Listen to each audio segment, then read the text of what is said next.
Isang mapagpalang gabi po sa bawat isa. Salamat sa Diyos sapagkat tayo po'y dumako na sa huling Miyerkules ng July. Ano po, talagang napakabilis po ng panahon.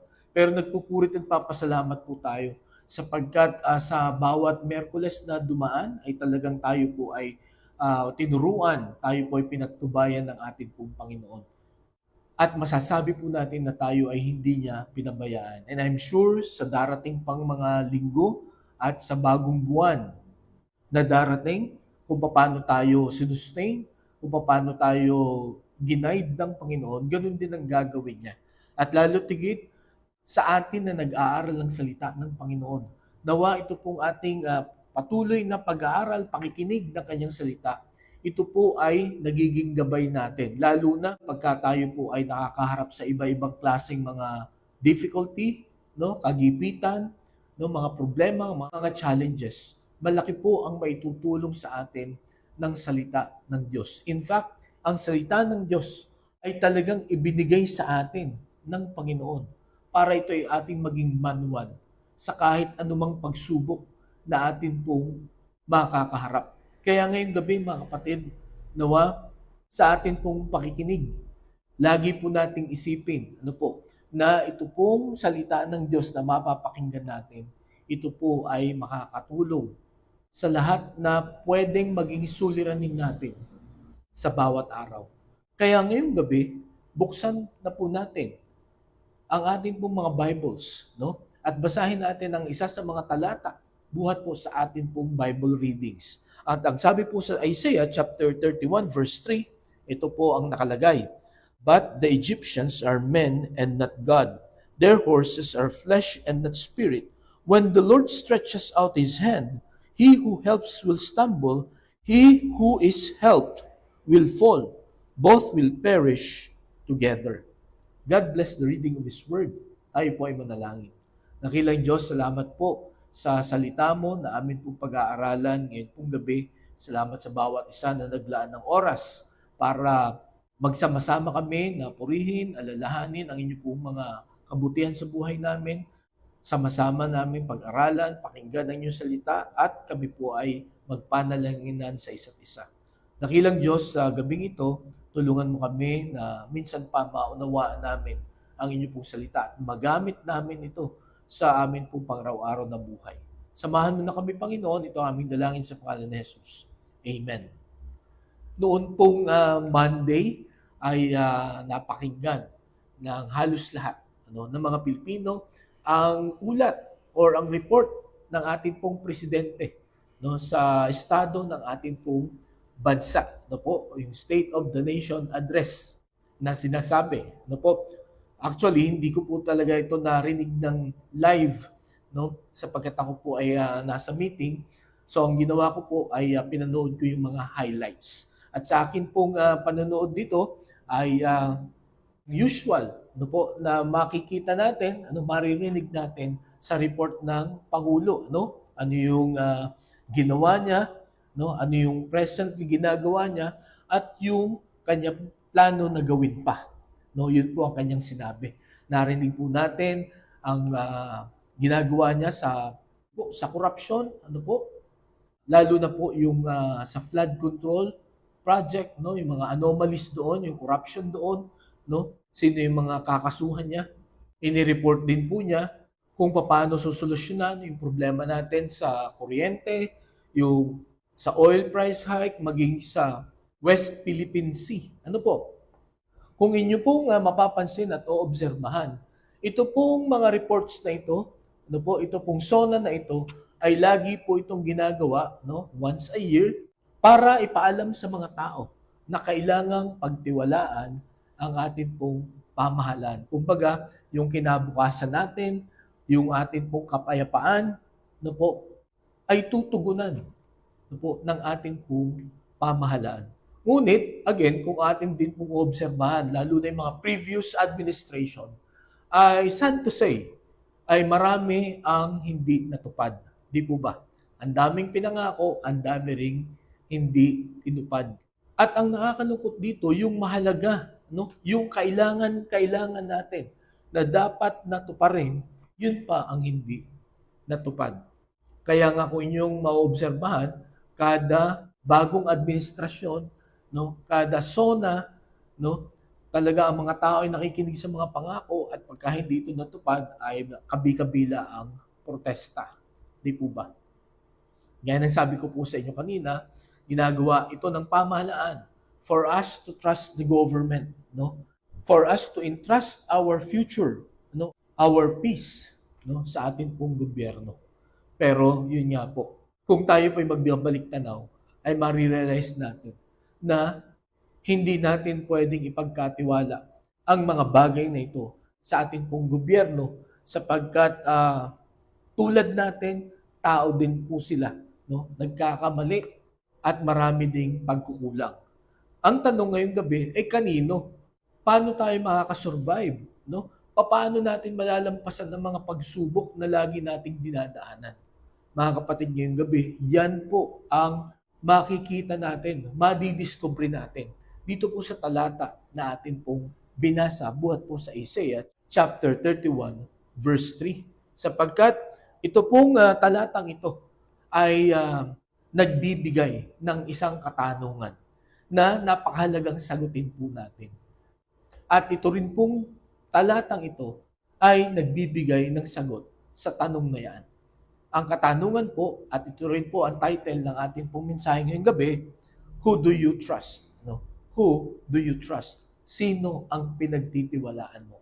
Balikan po natin itong verse 3 ng Isaiah chapter 31. Ang sabi dito, But the Egyptians are men and not God. Their horses are flesh and not spirit. When the Lord stretches out his hand, he who helps will stumble, he who is helped will fall. Both will perish together. Mga kapatid, ngayon pong gabi, meron po tayong makikitang tatlong lessons, no? Buhat sa talatang ito, na ito pong tatlong lessons na ito ay tutugon dito po sa katanungan, who do you trust? Ano po? Sa punto pong ito ay ang mga Assyrians ay nakaamba, no? Na sumugod na sa Judah. At ang Assyrians po noon ay isa sa mga kumbaga superpower, mga malulupit ito, no? Na pagka nasakop ka ng Assyria ay talagang papahirapan ka kung ikaw ay magiging prisoners nila. Ano po? So, sa halip na itong mga Hudyo na ito, no? Sa halip na sila ay tumawag sa Diyos, humingi ng tulong sa Diyos, na yung mga kanilang mga ninuno, ganito ang ginagawa, no? Kung kaya't na-preserve yung kanilang lahi, no? Hanggang sa puntong ito. Pero ang ginawa nila, ang sabi dito sa verse 1 ng Isaiah chapter 31, Woe to those who go down to Egypt for help, who rely on horses, who trust in the multitude of their chariots, and in the great strength of their horsemen, but do not look to the Holy One of Israel or seek help from the Lord. So, ang sabi po dito na Isaiah, kawawa ang mga tao na pumupunta pa sa Egypt para humingi ng tulong, no? Yung mga tao na nagtitiwala sa dami ng kanilang mga karwahe, mga kawal, at hindi humihingi ng tulong sa Panginoon, no? Sa tao sila humihingi, hindi sa Panginoon. At kawawa daw ang mga taong ganun. At dito sa verse 3, sinabi ng Panginoon, bakit kawawa at bakit hindi dapat tayo magtiwala sa tao, kundi dapat ay sa Panginoon. Again, may tatlong lessons tayong makikita buhat po sa talatang ito. Ang una na makikita natin na lesson para maging tugon sa tanong na who do you trust, no? Para malaman natin kung sinong dapat talaga nating pagtiwalaan. Or para makita natin ngayong gabing ito, sino ba yung pinagtitiwalaan natin, lalo na pagka may pagsubok sa ating pong buhay. Ang una, ang sabi dito, the restricted, no? The restricted. Or yung mga hindi mo dapat pagtiwalaan. That they are eternal. Samantalang ang men at horses, may katapusan ang kanilang buhay. Di po ba? At maaasahan mo lang sila habang buhay sila. Maaasahan mo lang sila habang malalakas pa sila. No? Kumbaga may limitasyon yung kanilang pwedeng itulong sa inyo. Whereas ang Panginoon, whereas ang Spirit, no? Yun nga, eternal, no? Pangmatagalan. Kaya ito ay restricted. And ang sabi sa Isaiah chapter 40 verses 6 and 8, a voice says, "Cry out." And I said, "What shall I cry? All men are like grass, and all their glory is like the flowers of the field." Sabi pa sa verse 7, "The grass withers and the flowers fall because the breath of the Lord blows on them. Surely the people are grass." And then verse 8, "The grass withers and the flowers fall, but the word of our God stands forever." So makikita po natin dito sa talatang ito, yung pagiging temporary na natin mga tao, no? Kahit na gaano tayo kagaling, katalino, no? Ka-successful sa buhay na ito. Kahit na ang daming umaasa sa atin. Kahit na sa tingin ng maraming mga tao o sa tingin natin yung ating inaasahan na tao, yun na makakapagsalba sa atin pong mga problema, tandaan po natin, they are or we are temporary, no? Tayo po ay mawawala sa mundong ito. Ang sabi pa sa Psalm 146 verses 3 and 4, "Do not put your trust in princes, in mortal men who cannot save. When their spirit departs, they return to the ground, and that very day their plans come to nothing." Okay? So dito po, ito ang dahilan bakit hindi tayo dapat magtiwala, sa mga plano, sa kanilang mga instructions. Why? Sapagkat una, ang sabi dito sa verse 3, they cannot save. Then sunod, when their spirit departs, they return to the ground, and that very day, their plans come to nothing. Okay? Ano man ang maging plano nila, pagka namatay na sila, ay wala na. Di po ba? So kaya dito sa Isaiah chapter 31 verse 3, ipinakita dito na yung pagtitiwala sa tao, ay restricted or hindi mo dapat gawin sapagkat kung ganun ang atin pong gagawin, tayo po ay mabibigo, tayo ay masasaktan at tayo ay mapapahamak. So yun po ang unang makikita natin, kung bakit restricted ito, na pagtiwala ng mga tao. Kung bakit restricted na pagtiwala ng mga Egyptians, By the way, ang mga Egyptians, ang kanilang horsemen, ang kanilang chariots represent yung lahat ng mga bagay, na atin pong pinagtitiwalaan maliban sa Diyos, Pwedeng ito po ay ang ating trabaho, ang ating katalinuhan, ang ating mga koneksyon, ang ating pong family, ang ating education, maging ang ating pong government, or kung ano pa man, maliban sa Panginoon. Yan po ang representation ng Egypt. At ang sabi po dito sa chapter 31 verse 3, it is restricted to trust them. Hindi dapat nating pagtiwalaan ang mga ito.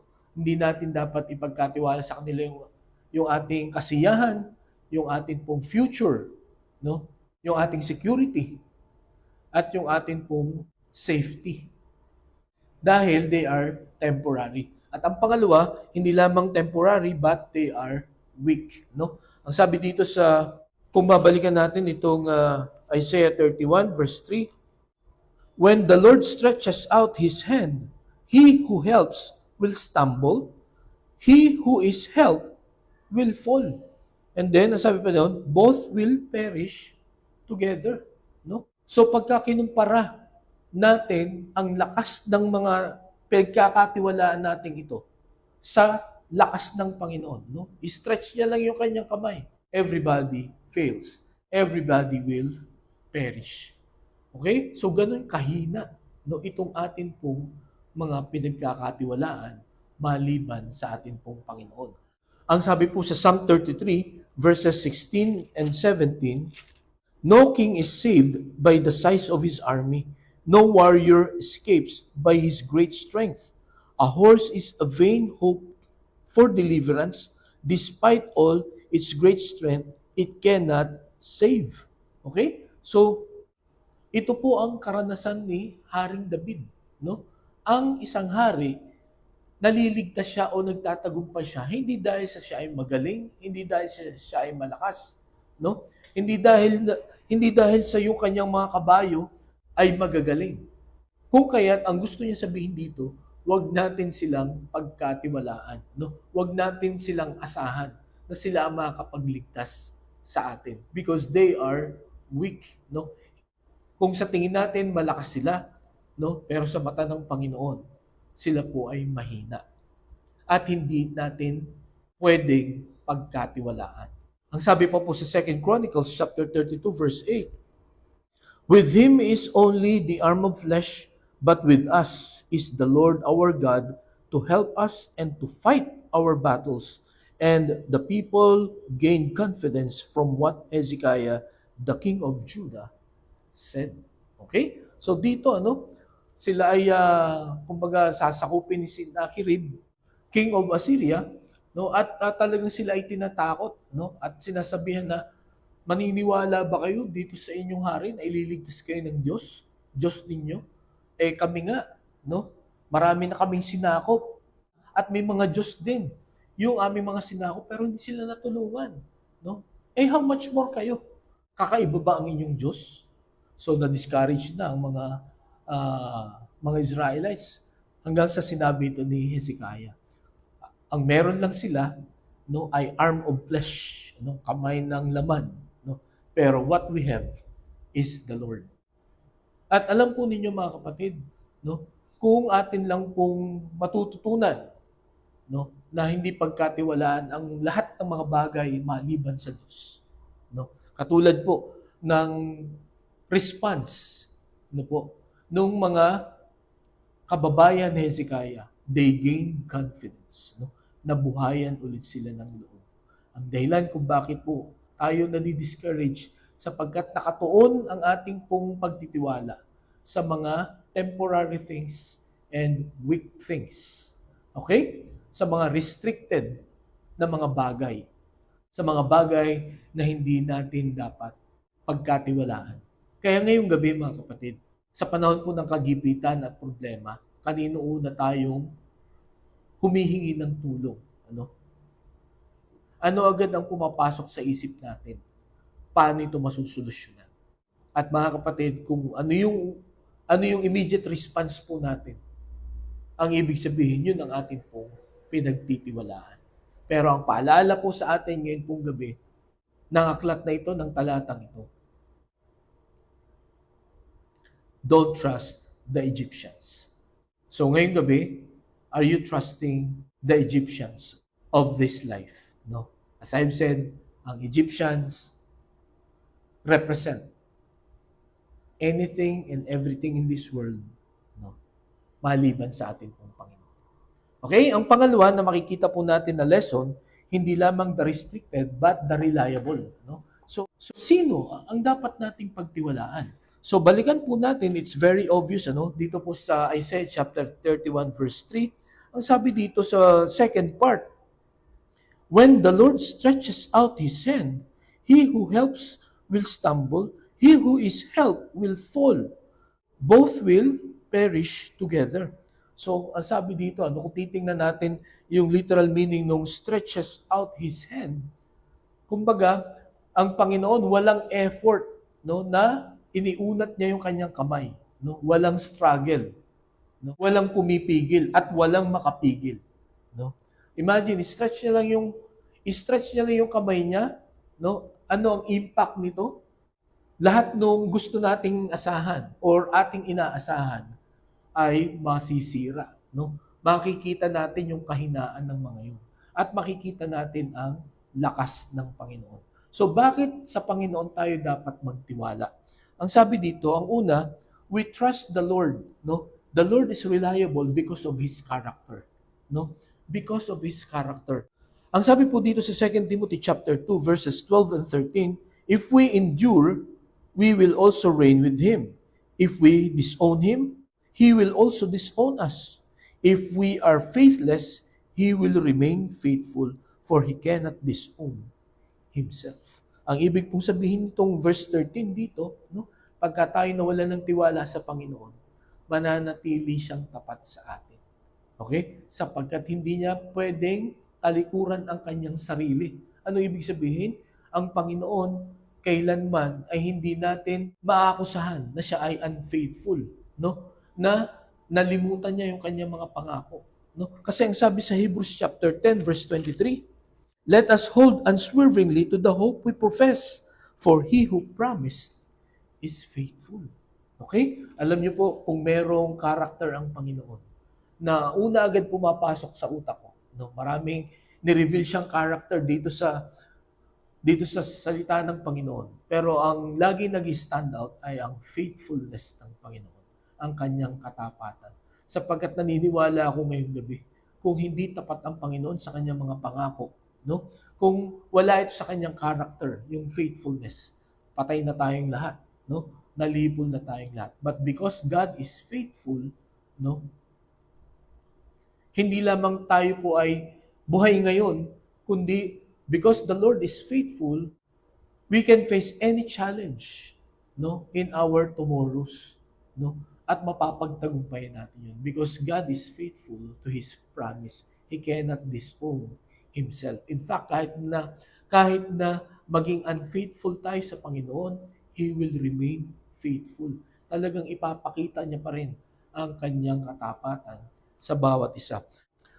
Ang sabi po dito sa Malakay chapter 3 verse 6, I, the Lord, do not change. So you, O descendants of Jacob, are not destroyed. No? Hindi ako nagbabago. Okay? Kung ako ay faithful noon, no? Faithful pa rin ako ngayon. At ang sabi dito, kaya hindi kayo nawawala, no? Kaya hindi kayo nasisira, no? Kayong mga Israelites, because I do not change, because I am faithful. Gaya na sabi ko sa inyo kanina, kung hindi faithful ang Panginoon, no, tayo pong lahat ay matagal nang wala sa mundong ito. But the fact na tayo ay nandito pa, naririnig niyo itong salita ng Diyos, it's all because of God's faithfulness. Okay? God is reliable. We can trust Him because of His character. And one of His characters is faithfulness. Praise God. Because we have a faithful God. Ano po? At yan po ay hindi natin kayang baliwalain, hindi natin kayang pasinungalingan. Sapagkat sa bawat araw ng buhay natin, makikita, mararanasan po natin ang katapatan ng ating Panginoon. Ano po? Sa ating trabaho, sa ating pong pag-aaral, sa ating pong pakikisalamuha sa iba-ibang mga tao, maging sa ating pong family, at ganoon din po dito sa ating church. Sa CGBC Satellite, God is faithful. Okay? So yun po ang una na makikita natin bakit ang Panginoon ay reliable because of His character. Second, because of His power. Because of His power. Ang Panginoon natin, hindi lamang siya tapat, kundi siya po ay makapangyarihan. Hindi lamang yung katapatan ng Panginoon ang makikita natin, kundi yung kanyang kapangyarihan. Ang sabi po sa Jeremiah 32:17, Sovereign Lord, you have made the heavens and the earth by your great power and outstretched arm. Nothing is too hard for you. So ang Panginoon, nilikha niya ang langit at ang lupa by and nothing is too hard or too difficult for Him. So ganito ang ating Diyos, ganito siya ka-powerful. At ito po sa Mark chapter 10 verse 27, Jesus looked at them and said, with men this is impossible, but not with God. All things are possible with God. So, again, bakit hindi tayo dapat magtiwala sa tao? Sapagkat maraming bagay sa buhay na ito, ang sa tingin natin ay imposible. Pero sa Panginoon, everything is possible. Magagawa ng Panginoon lahat ng bagay, na naayon sa kanyang character, na magbibigay ng kapurihan sa kanya. At sa pagdaan nga natin sa iba't ibang klaseng pagsubok sa buhay na ito, ang dapat nating pagtiwalaan, the reliable person that we can trust is the Lord. Why? Because of His character and because of His power. Di po ba? Mas gusto natin na umasa sa alam natin na maililigtas tayo dahil makapangyarihan at at dahil siya ay tapat. Tayo po mga tao, nakakalungkot mang sabihin, tayo po ay hindi tapat sa kapwa nating tao. And in fact, kahit din sa Panginoon, no? Talagang kailangan gabayan tayo, no? Paalalahanan tayo parati ng Panginoon to be faithful to Him. At paraan ng kanyang pagpapaalala sa atin is through His faithfulness and through His power. Kaya ngayong gabi mga kapatid, sa biyaya ng Panginoon, no? Nawa unti-unti natin ang bitawan yung mga bagay na pinagtitiwalaan natin maliban sa Panginoon, no? Let us ask the Lord, no, how we could trust Him 100% and wholeheartedly. Di po ba? Sapagkat the Lord is reliable. So yun po ang pangalawa na lesson na makikita natin at tutugon sa tanong na who do you trust? Okay? So nakita na natin, no? Ang pagtitiwalaan ba natin ay mga restricted things, no, or the reliable God, no, that we have. Ang pangatlo na lesson ay the result, no? Ang resulta. Kung ang pagtitiwalaan pa rin natin ngayon or unconsciously ang pinagtitiwalaan natin ngayon ay mga restricted things. Ang sabi po sa Jeremiah chapter 17 verses 5 and 6, ano po ang magiging resulta if we trust the restricted things? This is what the Lord says, "Cursed is the one who trusts in men, who depends on flesh for his strength, and whose heart turns away from the Lord." Verse 6, "He will be like a bush in the wastelands. He will not see prosperity when it comes. He will dwell in the parched places of the desert, in a salt land where no one lives." Okay, so kung pagtitiwalaan natin ang mga tao, no, may masamang mangyayari sa atin, no? Kumbaga, yung iniisip natin na prosperity, ano, or happiness or satisfaction ay opposite ang mangyayari. Ang sabi dito, "He will dwell in the parched places of the desert, in a salt land where no one lives." Okay? So talagang siya ay mapapalayo at doon matatapon, no, sa isang napakahirap na lugar kung tayo ay magtitiwala sa tao. The result, if we will trust, no, or if we will put our trust sa mga restricted things, is destruction, no? Tayo po ay mabibigo, tayo po ay mapapahamak. So yun po ang una na makikita natin na resulta dito. Ang pangalawa na makikita nating resulta naman, kung ang pagtitiwalaan naman natin ay ang reliable God. Ang sabi po dito sa Jeremiah 17:7-8, "But blessed is the man who trusts in the Lord, whose confidence is in Him. He will be like a tree planted by the water that sends out its roots by the stream. It does not fear when heat comes. Its leaves are always green. It has no worries in a year of drought and never fails to bear fruit." Okay? So, sabi dito, "But blessed is the man who trusts in the Lord." Okay? At napakaganda nung last part, ano? "It has no worries in a year of drought and never fails to bear fruit." Okay, ang gusto ko pong makita natin dito, ano? Hindi porket ang pinagtiwalaan natin ng Panginoon, mawawala na tayo ng problema, no? Ang sabi dito, it has no worries in a year of drought, no? So magkakaroon pa rin ng drought, no? Ng tagtuyo or taghirap. Pero ang kaibahan, pagka nagtitiwala tayo sa Panginoon, no? When we put our trust in the Lord, ang sabi dito, no worries, no? Hindi po tayo mangangamba sa panahon ng pagsubok, no? Sa panahon ng kawalan.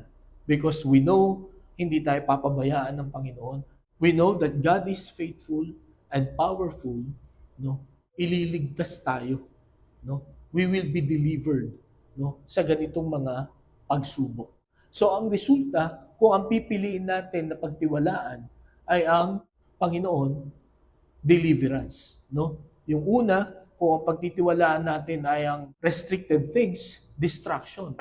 Pero kung ang Panginoon, deliverance. The Lord will always deliver us. No, kahit na gaano karami na pagsubok, kahit na gaano kataas ang mga bundok ng pagsubok sa buhay po natin, when we trust the Lord, no, when we put our trust, no, sa atin pong Panginoon, the Lord will never fail, will always be faithful in delivering us.